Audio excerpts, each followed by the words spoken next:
Good morning, everyone.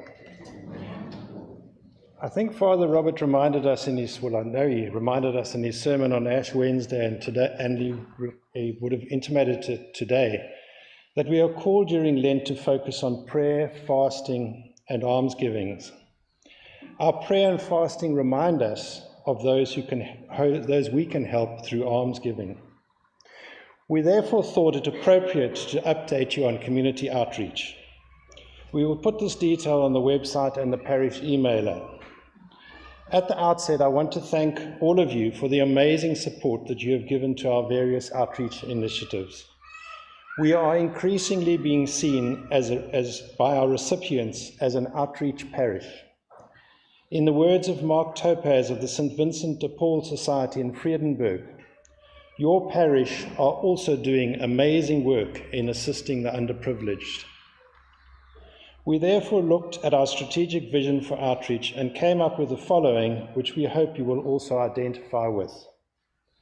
Strategically, our vision is that our parish becomes a parish of outreach, living the ethos of Our Lady of the Visitation, who went in haste to serve others.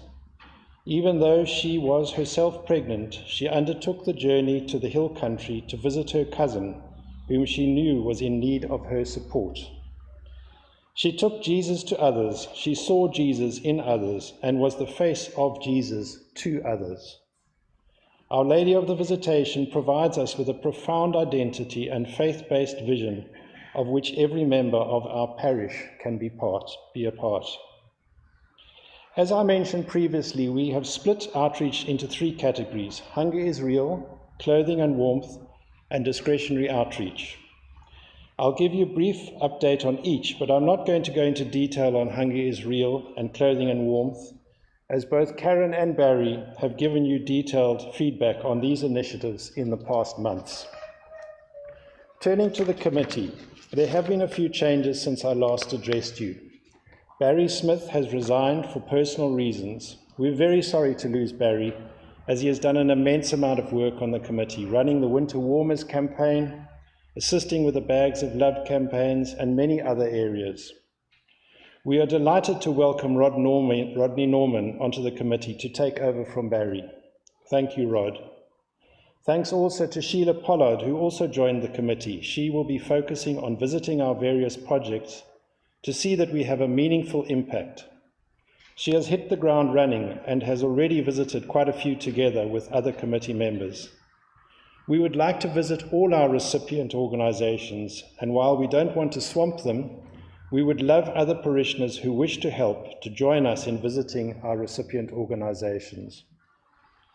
Looking at our broad principles, which I gave to you the last presentation, and how we are progressing, the first, having one committee overseeing all outreach, I believe is working well.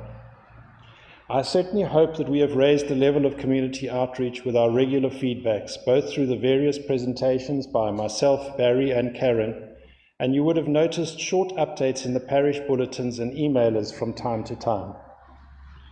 We continue to get wonderful letters of thanks, just showing how much of a difference your contributions have made.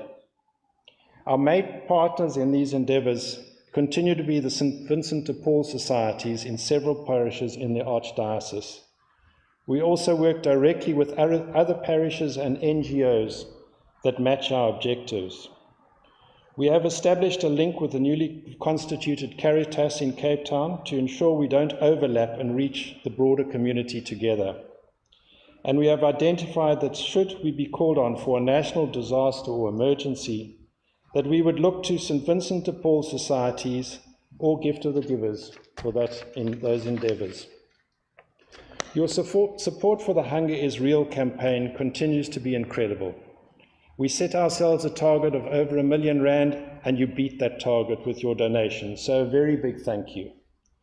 Karen has given you further detail on this campaign, but to give you an example that just through our initiatives for one soup kitchen we support run by Noah, we have enabled them to serve over 14,000 meals in the last 6 months. And this is just one of over 10 regular recipient organizations, and we've also contributed to others. During Lent, we are again appealing to you to support our ongoing efforts in this area.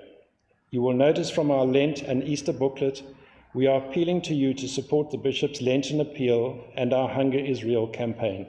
Hunger is really depending, a lot of parishes are depending on us, so please, we would love you to contribute to this Hunger is Real campaign because we are able to actually support these parishes and it makes a massive difference.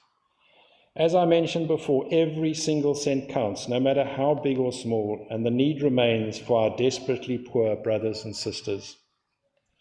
Karen has also given feedback on the Bags of Love campaign, and thank you for the over 650 bags we were able to collect. I make special mention here of Gina Clifford Holmes, who has run this campaign for 19 years, and she's set a record each year, or we've set a record each year, you've set a record each year, and she's promised to continue. We are still exploring assisting with the soup kitchen close to home, as several parishioners volunteered to help. We are pleased to announce that we have now identified a potential partner. We're meeting with them this week, and we will hopefully be able to update you shortly in this regard. Barry gave you feedback on the Winter Warmers campaign last year. To remind you, we collected over 100 bags of clothes and distributed over 1,400 blankets. We'll run this campaign again later this year, and we'll give you more details in due course. Several initiatives have been funded from discretionary outreach, an area we're still developing. We donated small gifts at Christmas to volunteers in the poor parishes who run the various soup kitchens as a token of appreciation for their hard work. They're all volunteers. We donated to Kula Rose, who look after people with mental disabilities in a small home in Samora Machel, for a new roof. Nazareth House asked us for assistance with the purchase of microwaves and kettles for their kitchens, and we also donated nappies to them. We donated to Noah to help them expand and open a new soup kitchen in Khayelitsha, so we'll be watching that space. And with the flooding in Masipumeleli, we made a donation for cement and waterproofing for the worst affected shacks. In addition, we have a number of initiatives starting. Our Pink Door has been re-established, and we are grateful to Denise Fourie, who will continue to manage seconds. These will be donated to Noah, who will sell them to maintain their activities of caring for the aged. Please remember this initiative. If you have usable bric-a-brac at home or anything that's in good condition, please bring it in to the office or contact Denise. Again, similarly, we're ongoing collection of books for the Groot Gedag charity. So if you have any books at home and that, please bring them in to the office or to Denise. We're looking to support charities with skills upliftment programs. To this end, we have just donated to Massicorp to help fund their sewing program. And this year, we also supported the Salesian Institute with stationery. In the booklet, you'll see a broad timeline which we've set out, just indicating when our major drives are going to be through the year. In concluding, a big thank you to all my fellow committee members. A special thanks to Barry for his work in the past, and also thanks to others who have helped immeasurably. Gina Clifford Holmes, Denise Fourie, Deborah and Vivian in the office, and several others. Finally, once again, a huge big thank you to all of you for your donations in the past over the various campaigns. Let's continue to start ripples that make a difference. And let's begin with ongoing support for our Hunger is Real campaign. Please feel free to chat to me after Mass. I'll be outside. Thank you very much. Thank you for that.